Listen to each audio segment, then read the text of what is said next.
Story 1. I remember that night like it was yesterday. It was late, around midnight. I had just finished a late shift at work and was heading home, driving through the rural backroads to avoid traffic. The kind of roads where the only light comes from your headlights and the moon hanging low in the sky. I was exhausted, and the quiet, empty road seemed like a relief after a long day. Suddenly, out of nowhere, a car appeared behind me. At first, I didn't think much of it, but as I kept driving, I noticed the headlights stayed right on me. Too close. Way too close. My gut instinct told me something was off. They'd slow down when I did and speed up when I did. I tried convincing myself it was just a coincidence, maybe someone in a rush. But when I turned onto a smaller road, they followed. My heart started pounding. I figured I'd make a quick detour to shake them off, turning down random side streets. The car kept trailing me. No matter where I went, it stayed there, lurking like a shadow. I could feel the panic rising, but I told myself to stay calm. My house was only a few miles away. Then, without warning, the car sped up and rammed into the back of mine. The force of the impact jolted me forward, and my hands clutched the wheel tighter as I fought to stay on the road. What the hell? My breath caught in my throat, adrenaline rushing through me. I slammed my foot on the gas, trying to put as much distance between me and that car as possible. But then I heard a loud pop, and my car started swerving uncontrollably. They had hit my back tire. I struggled to maintain control as my car careened toward the side of the road, finally skidding to a stop in a ditch. The engine sputtered and died. For a split second, all I could hear was the sound of my own rapid breathing. This isn't happening. This can't be happening. The other car pulled up alongside me. The headlights were blinding. My hands were shaking as I reached for my phone, dialing 911, but before I could hit send, a man appeared at my window. His face was partially covered by a hood, but his eyes were cold, too calm. He yanked open my door, pulling me out with so much force that I dropped the phone. It hit the ground and slid out of reach. "Don't scream," he said, his voice low and terrifyingly steady. I tried to struggle, but his grip tightened on my arm, dragging me toward his car. My brain was screaming for me to run, to fight, but my body wasn't cooperating. I couldn't even shout for help. My mind raced with every horror story I'd ever heard. Was this it? Was this how it ended for me? He shoved me into the back seat of his car, slamming the door shut behind me. My heart pounded so loud I thought it might burst out of my chest. The interior reeked of stale sweat and something metallic, like blood. The back windows were tinted so dark, I couldn't see out. As the car sped off, I realized no one would even see me in here, no matter how much I banged on the glass. I don't know how long we drove. It felt like hours, but in reality, it was probably less than 30 minutes. The man didn't say a word the entire time. He just kept driving, the occasional glance in the rear-view mirror chilling me to the bone. His silence was worse than any threat he could have made. Finally, we pulled up to a small, isolated cabin deep in the woods. No neighbors, no lights, nothing. My stomach dropped as he got out, walked around the car, and dragged me inside. The cabin was filthy, old furniture, beer bottles, and food wrappers littered everywhere. The air was thick with dust and the scent of something rotting. He pushed me down into a chair, tying my wrists to the armrests with rough rope. I tried to scream, but the gag he shoved into my mouth muffled any sound. Tears streamed down my face as my mind spiraled into chaos. No one knows I'm here. No one will find me. For what felt like hours, I sat there, tied up, helpless. He moved around the room, gathering things: a knife, a roll of duct tape, some old plastic sheeting. My mind ran wild with horrifying possibilities. Is this where I die? Will anyone ever find my body? Then, suddenly, there was a knock on the door. My heart leaped. Could this be someone coming to help? But when he opened it, another man stepped in. He looked different, meaner. They exchanged a few words I couldn't make out, but their eyes kept darting toward me. My skin crawled. I didn't know if it was panic or adrenaline, but in that moment, something snapped inside me. I knew if I didn't act, I wouldn't make it out of that cabin alive. As they turned their backs, I frantically worked my wrists against the rope, wincing as the rough fibers bit into my skin. But I didn't stop. I kept twisting, pulling, trying to loosen it. My heart raced, and every sound they made felt like a countdown to the end. Finally, after what felt like hours, the rope gave way. I was free. Without thinking, I lunged out of the chair and sprinted toward the door. The two men shouted behind me, but I didn't stop. I ran like my life depended on it, because it did. I could hear their footsteps pounding after me as I burst out of the cabin and into the woods. The branches tore my clothes and skin, but I didn't care. All that mattered was getting as far away from them as possible. I don't know how long I ran, but eventually I saw headlights in the distance. A car. A real car. I waved my arms wildly, screaming at the top of my lungs. The driver stopped, eyes wide as they took in my disheveled appearance. "Please, help me," I gasped, collapsing beside the car. They took me to the nearest police station, where I told them everything. The men, the cabin, the kidnapping. They searched the area, but by the time they found the cabin, the men were long gone. All they found were the ropes, the knife, and my blood on the chair. To this day, they haven't caught them. And every time I drive down a dark, empty road at night, I can't help but wonder if they're still out there, waiting for someone else to cross their path. Story 2. I grew up in a quiet, small town. The kind of place where everyone knew everyone, where the most exciting thing that happened was the annual fair. It was the last place you'd expect something terrible to happen. But I'll never forget the summer when everything changed. It started with whispers, rumors about people going missing, one or two at first. Nothing that made the news. A couple of teens who didn't come home after a late-night party. A woman who'd gone for a run and never returned. The town was worried, but we all assumed they'd turn up. Maybe they'd run off, gotten into trouble, or were lying low. But then, bodies started turning up. The first one was found in the woods just outside of town. A teenage girl, her body badly beaten, but it wasn't the injuries that made everyone shudder. It was the way she had been posed. The sheriff told everyone to stay calm, that it was likely a one-time thing, some tragic accident, or a random act of violence. But we all knew better. The body wasn't left there by accident. People started locking their doors after that, something we never really had to do before. Curfews were set.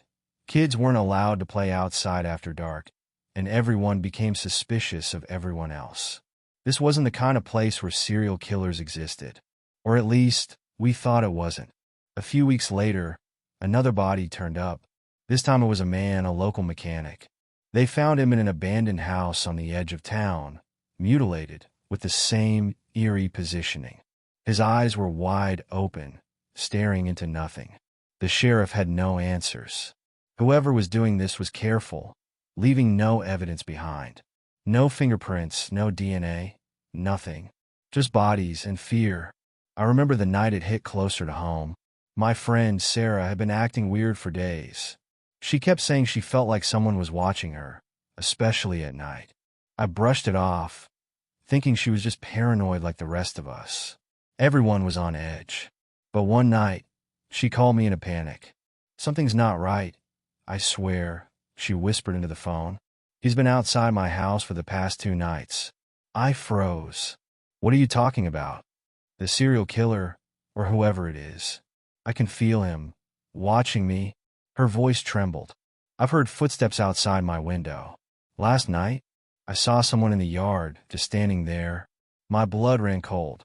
"Sarah, call the cops." I did. They didn't find anything. We agreed I'd come over and stay with her that night. As soon as I hung up, I grabbed my jacket and left. The drive to her place was short, but it felt like an eternity. My heart raced the whole way, my mind spinning with worst-case scenarios. I tried to convince myself it was just paranoia, that the killer wouldn't target someone I knew. That kind of thing didn't happen to people close to you, right? When I pulled up to Sarah's house, it was completely dark. My stomach churned. I parked and jogged to the front door, knocking lightly at first, then harder. No answer. I pulled out my phone, calling her again. It rang and rang, echoing through the quiet night. Suddenly, I heard something, A faint noise, like the back door creaking open. I should have left. I should have called the cops. But something made me go around the side of the house. That's when I saw it. The back door, swinging slightly, as if it had been left ajar. I swallowed hard, every instinct screaming at me to leave. But my feet moved on their own. I crept closer, peeking through the doorway. And there she was, Sarah, lying on the kitchen floor, her eyes wide open, just like the others. Her body was arranged so carefully, so deliberately, like some twisted piece of art. The killer had taken his time, that much was clear. My knees buckled, while rising in my throat. This isn't real. This can't be real. I don't remember screaming, but the next thing I knew, neighbors had rushed over, and the cops arrived soon after. They questioned me for hours, but I had no answers for them. I hadn't seen the killer. Whoever had done this had slipped away like a ghost, leaving nothing behind but that horrifying scene. The town was never the same after that. People left, moved away, trying to escape the growing darkness that had settled over us. The killings eventually stopped, but the killer was never caught. The bodies were buried, but the fear lingered, haunting every street corner and every dark alley. And sometimes, when the wind blows just right, I swear I can still feel his presence, lurking just out of sight, watching, waiting. I'll never know why he chose Sarah, or why he stopped. But the thing that keeps me awake at night is knowing he could start again, anytime. Maybe he's already watching his next victim. Maybe he's watching me. Story 3. I was a cop in Johannesburg for over 15 years, but nothing could have prepared me for that night. It started out as a routine call. Dispatch said there was a disturbance at an old warehouse on the outskirts of the city, a spot known for illegal dealings, but nothing we couldn't handle. My partner, Sam, and I had dealt with plenty of these before. Usually, it was just a group of guys selling stolen goods or a low-level drug deal. We were supposed to be off shift in an hour, but we figured we'd check it out, make sure everything was quiet, and call it a night. The sun had just set, and the streets were empty, except for the flickering street lights that gave everything an eerie glow. The warehouse stood at the end of a long, gravel road, surrounded by nothing but silence. Something about the place felt off as soon as we got out of the car, but I shook it off. It was just another job. We approached the side entrance, flashlights cutting through the darkness. The metal door was slightly ajar, creaking in the breeze. Sam went in first, and I followed, the smell of rust and dampness filling the air. The inside was just as you'd expect. Old crates, broken machinery, graffiti on the walls. But there was something else, a faint sound like muffled voices coming from deeper inside. Sam shot me a look, and I nodded. We moved further in, following the noise. It got louder, angry voices arguing, and then a cry, a woman's cry. We picked up the pace, drawing our guns as we turned the corner into the main area of the warehouse. What we saw stopped me cold. There were at least 5 men, heavily armed, surrounding a group of people who were tied up and gagged. A couple of the hostages were already on the floor, blood pooling around them. The men, all wearing dark clothing and balaclavas, looked like professionals, not your typical street thugs. One of them held a gun to the head of a woman, her eyes wide with terror, tears streaming down her face. Before we could shout a warning, one of the guys spotted us. His eyes widened for a split second before he yelled something in Zulu, and suddenly, it all erupted. Gunfire. I ducked behind a stack of crates as bullets flew, splintering the wood and ricocheting off the metal walls. Sam was next to me, firing back, trying to keep the hostages out of the line of fire.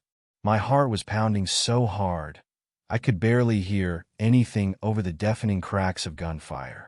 "Cover me," Sam shouted, and without thinking, I stepped out, unloading my magazine at the men, forcing them to dive for cover. Sam moved forward, trying to reach the hostages, but the moment he stepped out into the open, one of the gunmen popped up from behind a pillar and fired. I saw Sam jerk backward and fall. Blood sprayed from his chest, and he hit the ground with a sickening thud. I screamed his name, but he didn't move. Rage surged through me, blinding and hot. I took aim, shooting the guy who'd taken Sam down. He crumpled to the floor. But there were still 3 more, and they were closing in. The gunfire was relentless, echoing in the cavernous space, and every step I took felt like I was walking straight into death. I fired at another one, hitting him in the shoulder. But the others weren't letting up. I could hear them shouting orders to each other, strategizing. This wasn't just some random gang. They knew what they were doing, and they were out for blood. Then I heard it, a scream. One of the hostages had managed to slip out of their bindings and was running toward the door. The remaining gunman turned, aiming at her. I didn't think. I just reacted. I ran out from behind the crates, firing wildly. I hit one of them, but the other 2 returned fire. A bullet grazed my arm, the pain shooting up through my shoulder like fire, but I didn't stop. I couldn't stop. I managed to take down another one, just as the last guy aimed at me. We locked eyes for a brief second, and in that moment, I knew he wouldn't let me walk out of here alive. His gun was already raised, finger on the trigger, when I fired. The shot hit him square in the chest. He stumbled backward, dropping his weapon, and collapsed. Silence. The kind of silence that feels wrong after so much chaos. My ears were ringing, my hands shaking as I lowered my gun. The warehouse was a mess, bodies, blood, bullet holes everywhere. I staggered over to Sam, collapsing beside him. He wasn't breathing. I tried everything, CPR, pressure on the wound, anything to bring him back. But he was gone. My partner, my best friend. I sat there, holding him in the middle of that cold, blood-soaked warehouse, the weight of it crushing me. Backup arrived minutes later, but it felt like hours. They secured the scene, arrested the one gunman who was still alive, and got the hostages out. But I didn't move. I couldn't. I just sat there, covered in blood, staring at Sam's lifeless body. It turned out those men were part of a larger syndicate, human traffickers. They had been using the warehouse as a base, holding their victims until they could sell them off. The hostages we rescued were only a small fraction of the people they'd already moved. That night haunted me for years. The sounds, the gunfire, the way Sam's body went limp in my arms. I could still hear the screams in my nightmares. I had always known being a cop was dangerous, but I'd never expected it to be that brutal, that raw. It changed me. I stayed on the force for a few more years, but I was never the same. And every time I passed that old warehouse, I remember the look in those gunmen's eyes, cold, calculating. The kind of evil that lurks in the shadows, waiting for the right moment to strike. It was a reminder that, no matter how quiet a place might seem, there's always something lurking just beneath the surface. If you enjoyed these stories, please like and subscribe. Also, check out my other videos.